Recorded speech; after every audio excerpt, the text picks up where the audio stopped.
BJP സ്ഥാനാർത്ഥിയായിട്ട് ഞാൻ തോറ്റത് താമരച്ചിന്. ഞാൻ സ്വതന്ത്ര ജനത്തിൽ ഞാൻ ജയിച്ചതിന് ഉറപ്പാണ്.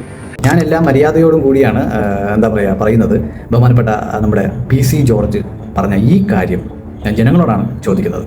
അതായത് BJPയുടെ ലേബിളിൽ നിൽക്കാതെ നമ്മുടെ PC ജോർജ് സ്വതന്ത്രനായിട്ട് നിന്ന് കഴിഞ്ഞാൽ ജയിക്കും എന്നാണ് പുള്ളി പറയുന്നത്. അപ്പോൾ ഞങ്ങളോടാണ് ചോദിക്കുന്നത്, പുള്ളി പറഞ്ഞ കാര്യം ശരിയാണോ? നിങ്ങൾ യോജിക്കുന്നുണ്ടോ ഈ പുള്ളി പറഞ്ഞ ഈ കാര്യത്തിനോട്?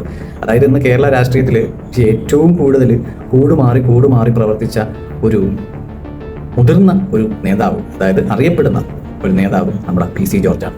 അപ്പോൾ രാഷ്ട്രീയത്തിൽ തഴക്കവും പഴക്കവും ഒക്കെ ഉള്ള ഒരു ഒരു മുതിർന്ന നേതാവ് തന്നെയാണ്. അതാണ് ഞാൻ വളരെ ബഹുമാനത്തോടെ അദ്ദേഹത്തിന് വിളിക്കുന്നത്. എനിക്ക് പറയാനുള്ളത്, ആദ്യം താങ്കൾ ചെയ്യേണ്ട കാര്യം എവിടെയെങ്കിലുമൊക്കെ ഒന്ന് ഉറച്ച് നിൽക്കുക. രണ്ടാമത്, ഈ വാ തുറന്ന് ഈ വിഷം ചീറ്റുന്നത് അല്ലെങ്കിൽ വിഷം തുപ്പുന്ന ഈ പരിപാടി ഉണ്ടല്ലോ, അത് അവസാനിപ്പിക്കുക.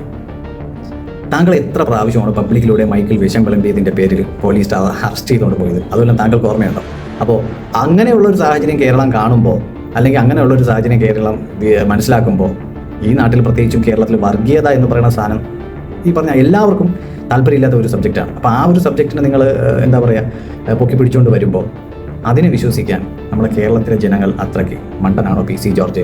അപ്പോൾ ഇനി താങ്കൾ അതുപോലെ ഇനി സ്വതന്ത്രനായിട്ട് നിന്ന് മത്സരിച്ച് കഴിഞ്ഞാൽ താങ്കളെ ജനങ്ങൾ തോളിലേറ്റി വിജയിപ്പിക്കോ? ഇല്ല എന്നാണ് ഞാൻ മനസ്സിലാക്കുന്നത്.